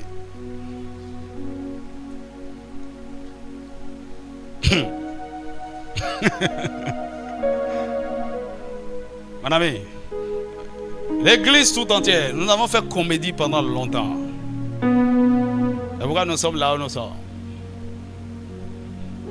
C'est quoi? C'est accepter mourir pour Jésus. Plus rien dans ce monde n'a plus de sens. Notre affection est tournée vers lui. Nous sommes prêts à tout lui sacrifier. Il n'y a rien qui puisse nous demander. Tu as déjà donné tout. C'est les choses infinitésimales comme l'argent, les choses matérielles que tu ne peux pas livrer. Tu es un menteur. Tu ne peux pas avoir ton temps. Et quand tu arrives à cette dimension, c'est là où Dieu, là où il va t'élever, tu seras surpris. Et les gens ils ne pourront jamais imaginer le prix qui a été payé et les sacrifices. C'est là où tu veux dormir. Il dit, mon fils, tu ne dors pas cette nuit. Je sais que tu es fatigué, mais réveille-toi. Ta vie ne t'appartient plus.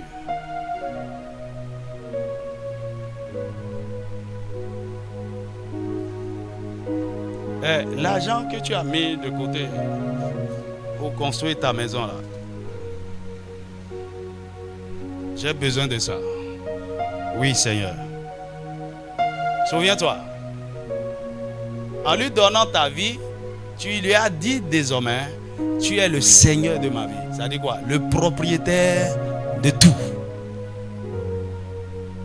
A dit, Seigneur, à partir d'aujourd'hui, je te confesse comme mon sauveur et mon Seigneur. Ah, c'est dangereux.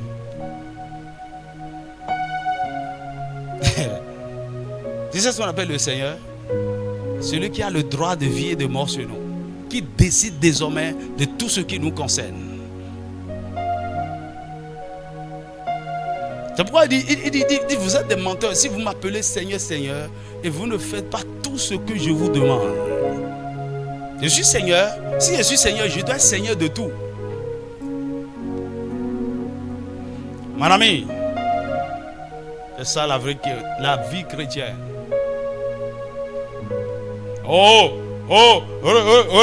Renonce à Jésus, sinon on va te tuer. Hein? Tu es qui? Je suis mort depuis.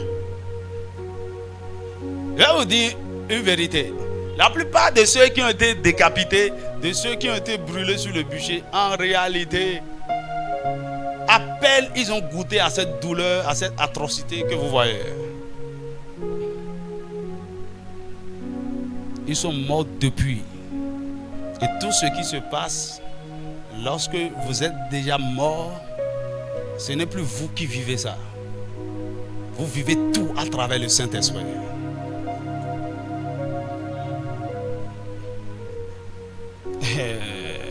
Il y a des choses que tu ne comprends pas. C'est là où toute ton affection, tout ton désir se tourne vers lui et lui seul. Il devient le Seigneur de tout. Et quand tu arrives à cette dimension, il va t'élever. Pourquoi? Ce n'est plus toi qui es élevé, c'est lui qui est élevé et les gens voient.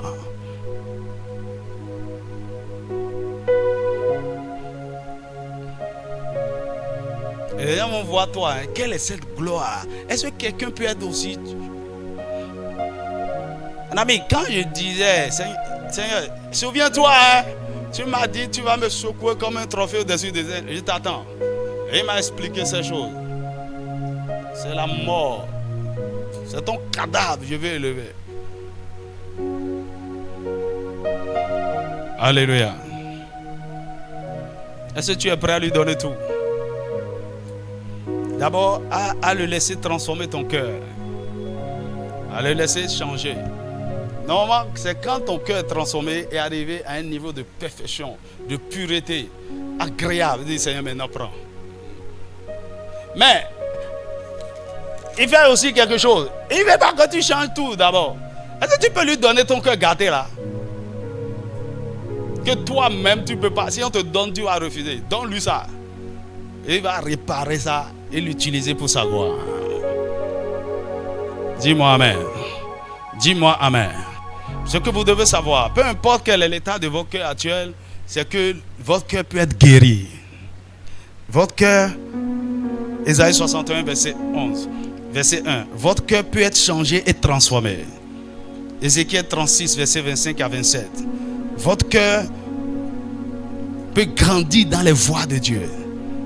2 Chroniques 17, 6. Ça veut dire quoi? Qu'est-ce que je suis en train de dire?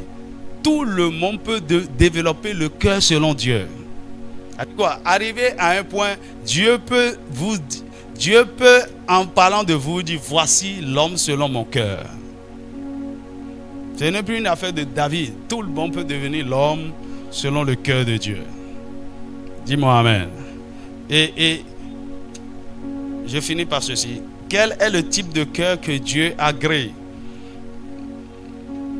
Chaque chose que je dis, c'est tout un enseignement. Mais je veux juste te peindre le portrait d'un cœur que Dieu élève. C'est un cœur qui aime Dieu passionnément.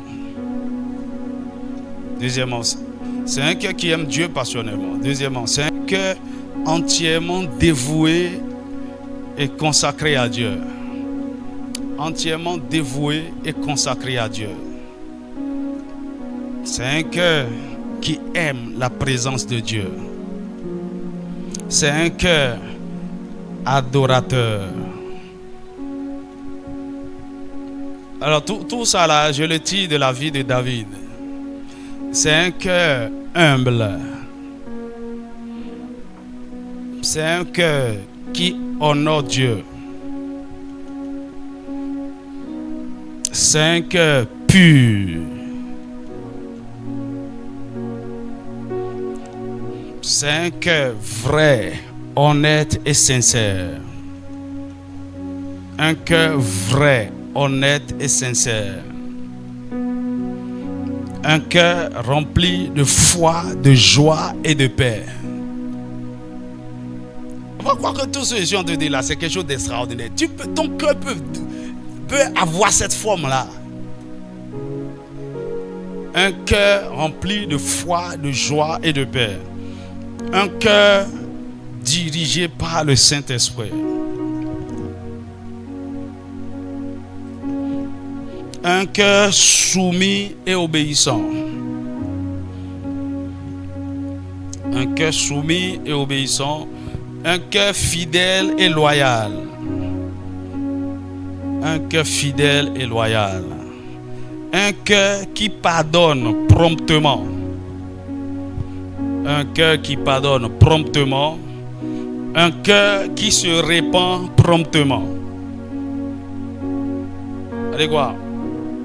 Quand on l'offense, il pardonne promptement. Si lui-même il offense, il sait demander pardon promptement. C'est dans les deux sens. Hein. Un cœur qui pardonne promptement, un cœur qui se répand promptement, un cœur qui craint Dieu. Un cœur qui craint Dieu. Un cœur serviteur. Un cœur serviteur.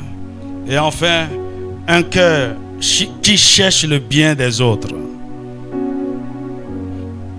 un cœur qui cherche le bien des autres. Ça ne va pas venir du jour au lendemain. Mais lorsque vous avez ce portrait devant vous, dites c'est à quoi je veux que mon cœur ressemble. Au fur et à mesure que vous êtes en train de travailler sur vous-même, il y a des dimensions de ce portrait qui vont commencer par se manifester. Et au fur et à mesure que votre cœur commence par devenir le cœur selon Dieu, il sera en train de vous élever proportionnellement. Dis-moi Amen. Et je vais vous dire ce qui est le plus important là, pas dessus tout. C'est l'amour. Si votre cœur, si vous pouvez aimer le Seigneur, votre Dieu, de tout votre cœur, de toute votre âme, de toute votre force, et votre prochain comme vous-même, tout le reste là, ça va s'aligner. L'amour est le plus grand.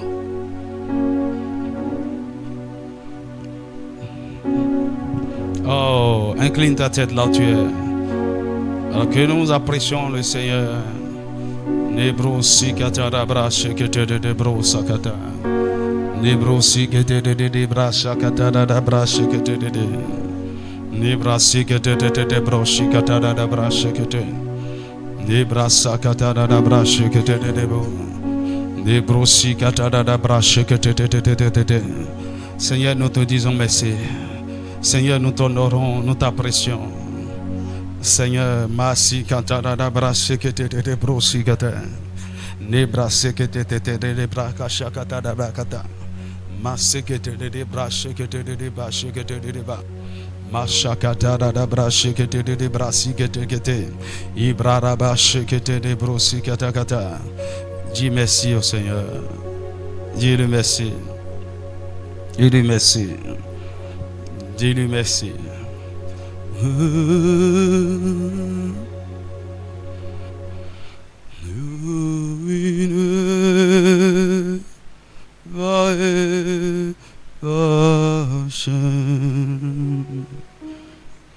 You are the Lord.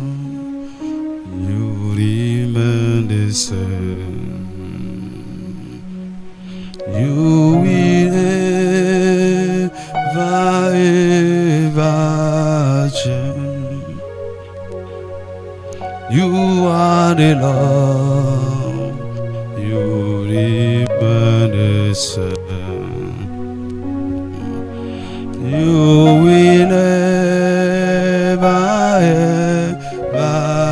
change. You are the Lord. You remain the same. You will ever change.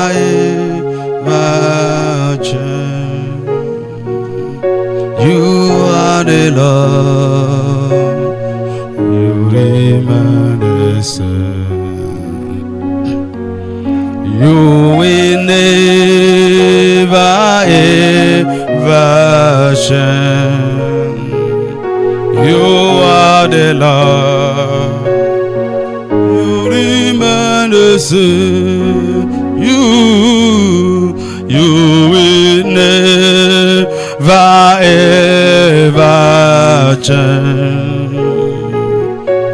You are the Lord.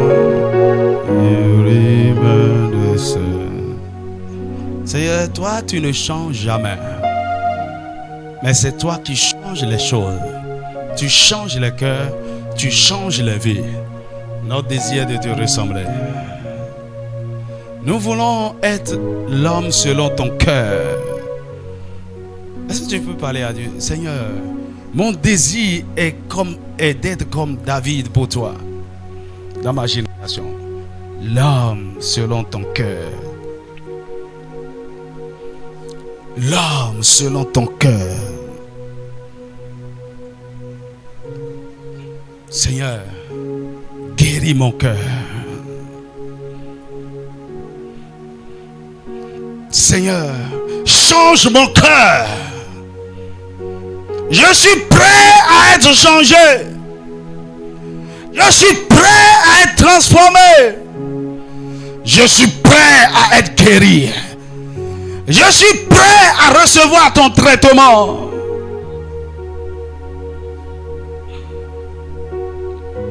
Seigneur, aide-moi. Je t'en supplie. Je t'en supplie. J'en ai assez de manger le fruit de mes pensées, le fruit de mon cœur. J'en ai assez de rester dans ces conditions, dans ces situations. Seigneur, aide-moi. Seigneur, aide-moi. Seigneur, aide-moi.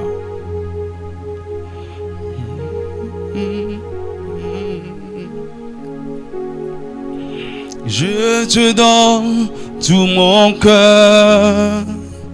Je te donne mon âme.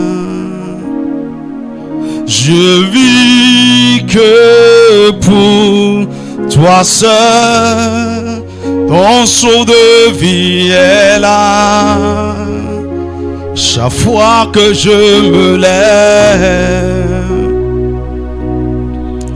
Dieu vient régner en moi. Je te donne tout mon cœur. Je te donne mon âme. Je vis que pour toi seul.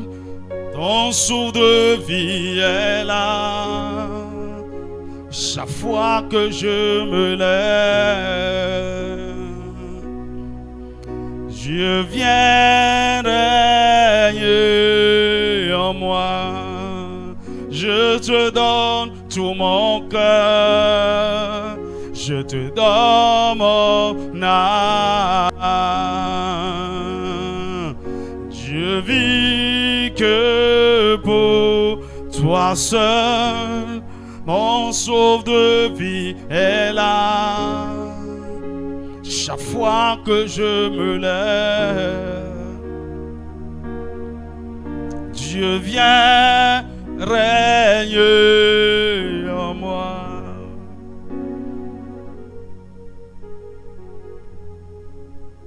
Mon ami, tu ne lui donnes pas parce que tu as décidé. Lui-même il cherchait ça depuis. En fait, il te le demande depuis. Mon fils, donne-moi ton cœur. Tu sais quoi? C'est le plus beau, le plus gros, le plus puissant investissement que vous pouvez faire durant votre vie. Il y a des gens, vous connaissez les investissements ici. Le domaine de l'investissement. Chercher, investir. On investit quoi? Pour de grands profits. On investit quoi? Des trésors, des richesses.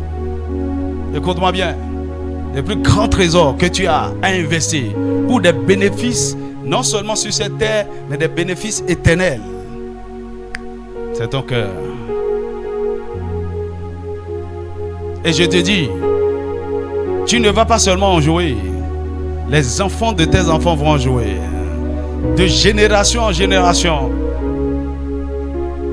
Tu as dédié. Vous savez pourquoi beaucoup d'entre nous avons des problèmes? Nos parents ont sacrifié, ils ont consacré leur vie à Satan. Ils ont livré toute leur vie à Satan. Y compris nous-mêmes, même avant notre naissance.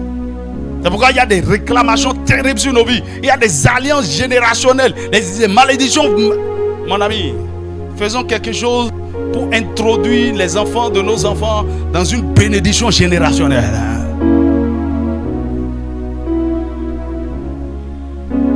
Je parle aux jeunes gens ici. Vous avez le temps pour faire les meilleurs choix de la vie. Pour faire les meilleurs investissements.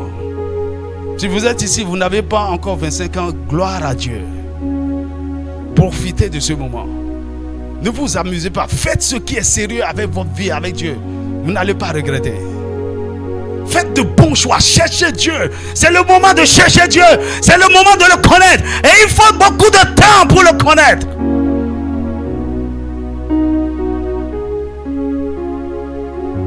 Étudier, c'est bon. Mais ne faites pas que ça. Cherchez les diplômes et tout, c'est bon. Mais ces choses ne vous serviront à rien demain.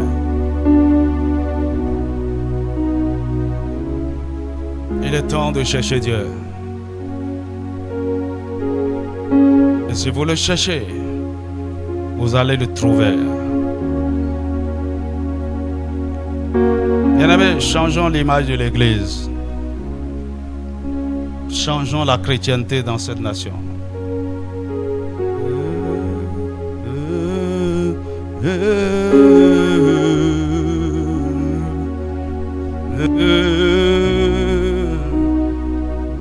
Tu es toujours là, même chose, tu es fâché, même chose, tu es blessé, même chose, tu as des attitudes bizarres, tu fais des conneries, mais tu es là encore en train d'entretenir des péchés secrets dans ton cœur, de faire des trucs dans le...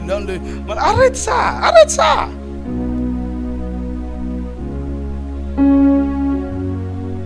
Si tu essaies et tu n'y arrives pas, cherche de l'aide.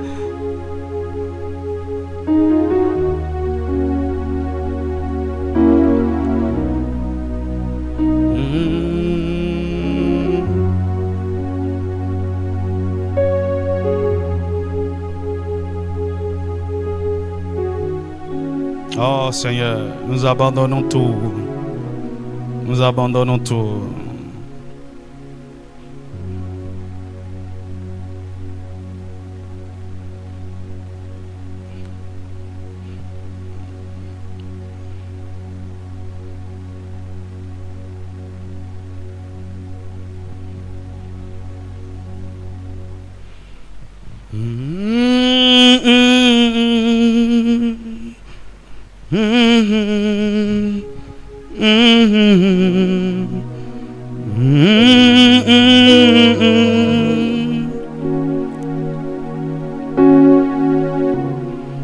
Vous savez, ce qui trompe beaucoup de gens, c'est ce que vous n'avez pas du tout compris et ce que vous n'avez pas bien compris. Quand on parle de cette consécration, donner sa vie, c'est comme si vous êtes en train de payer. Vous n'avez pas compris. Beaucoup de gens ne comprennent pas ce que je suis en train de dire. Et maintenant, ce qui est dangereux, quand vous venez à l'église et on dit des choses, vous n'avez pas compris. C'est que tu as quitté l'église et puis c'est fini. Continue avec Dieu dans ça. Laisse le Saint-Esprit t'enseigner, te montrer des choses.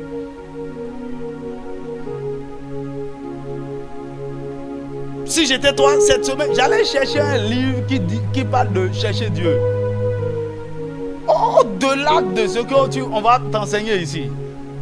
Il y a tout aujourd'hui. Gratuitement. Allez sur YouTube. Tape seulement sur YouTube. Cherchez Dieu. Tu vas voir tout. Les gens ont prêché toutes sortes de choses sur ça.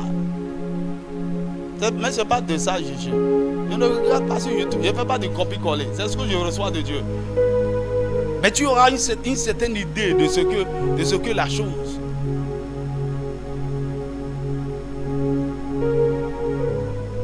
Qu'est-ce que ça veut dire donner son cœur à Jésus? Soyez passionnés de Dieu tout le temps.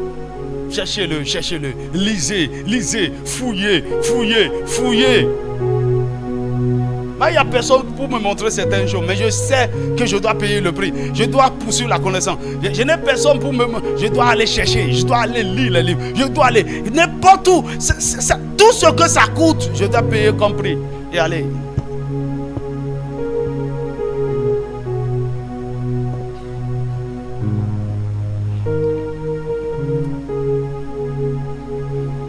Je te donne tout de moi. Ce n'est plus juste un chant, vous chantez. Je me lie à toi, Seigneur. Tu ne lui fais pas plaisir. C'est pour ton plus bien, ton plus grand bien.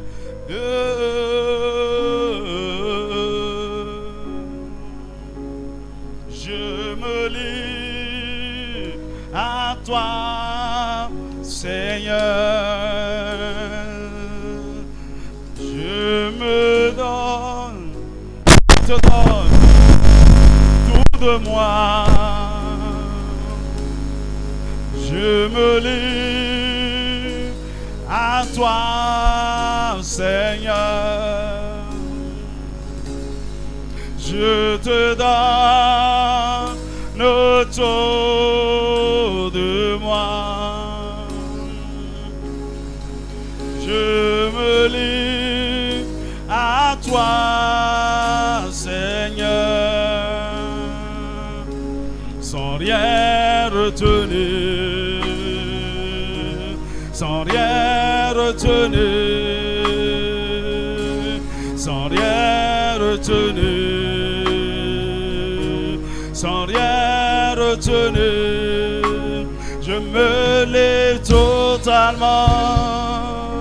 Tu peux m'utiliser, me lève totalement. Je me livre, je me lève totalement. Il peut m'utiliser, je me lève totalement. Oh, oh, oh, oh, je me lève totalement. Tu peux m'utiliser, je me lève totalement. Oh, oh, I give myself away, so you can use me. I give myself away, I give myself away, so you can use me. I give myself away,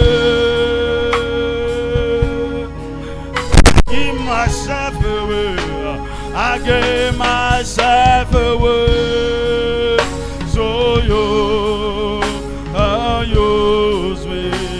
I give myself away.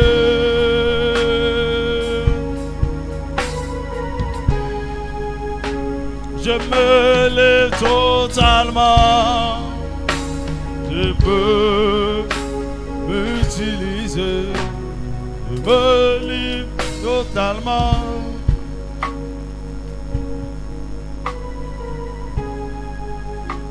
Je me livre totalement.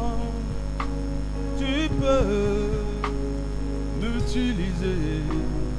Je me livre totalement.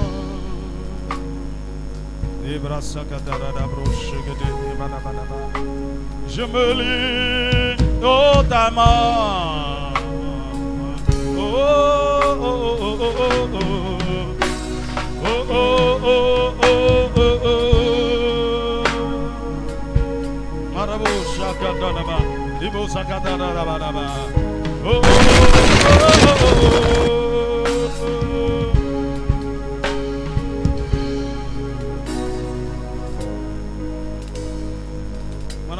Que ces choses soient l'objet de ta méditation profonde. Quand on dit constate-toi totalement à Dieu, les gens voient que abandonne tout et viens commencer par donner à l'église. Qu'est-ce que ça dit là? Qu'est-ce que même il nous dit même à Dieu à l'église? Est-ce que tu comprends ce que ça veut dire?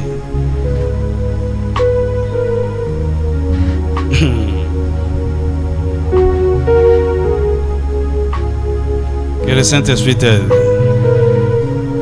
C'est l'ignorance qui nous tue. Le jour où tu auras compris, il dit Tcho, si j'avais compris ça tôt, je lui aurais livré tout depuis.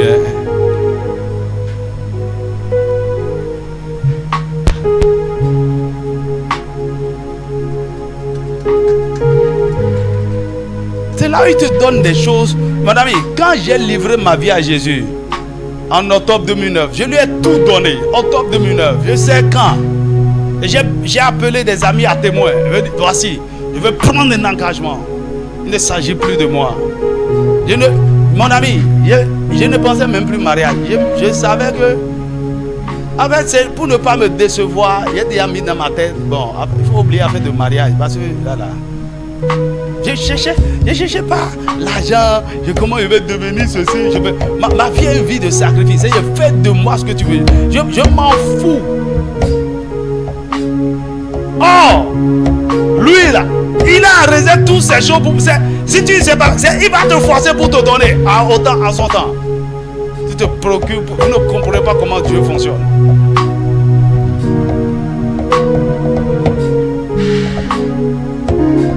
C'est comme si Dieu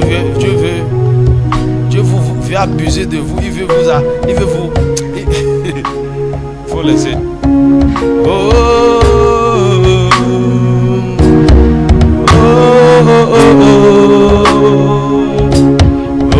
est-ce qu'on peut se tenir debout? Seigneur, prends tout, prends tout.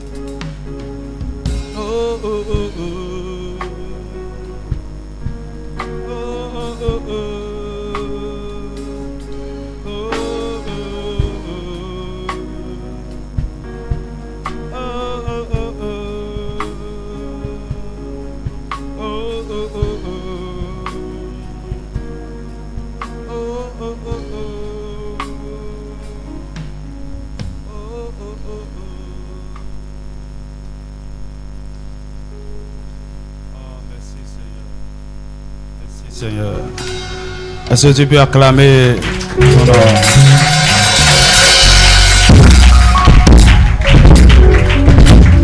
Mon ami, je t'invite, tu es jeune, je suis en train de parler à des jeunes ici. Faisons quelque chose de différent pour le Seigneur. Marquons notre génération. Vous n'allez pas regretter. Que le ciel soit fier d'avoir ce peuple sur la terre au Bénin, à Calavi. Alors, je vais t'embarquer dans quelque chose à partir de demain. Si tu es prêt, suis-moi dans le voyage. Nous allons chercher Dieu. Je vais t'apprendre à mortifier le corps. Sortez de cet truc-là. Vous aimez trop le confort.